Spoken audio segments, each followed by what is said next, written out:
Hello friends, welcome back to the new video. If you are the new viewer on my channel, so don't forget to subscribe my channel and like the video. So today's video title is how to set ringtone in realme phone. So let us start our video. Firstly, you have to move up. You have to see here many app icons. Click on the setting icon, then you have to see here many options. Scroll down and you have to click on the firstly you have to click on the sound and vibration option, so click on that. Now you have see many options. Choose the sim number first on which you want to set ringtone, so click on that. Now you have to choose any ringtone from here which you want to set in your mobile phone. Firstly, play ringtone.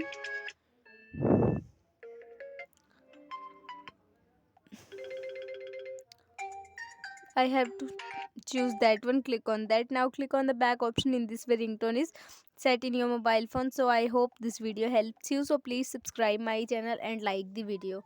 Thank you so much for watching our video.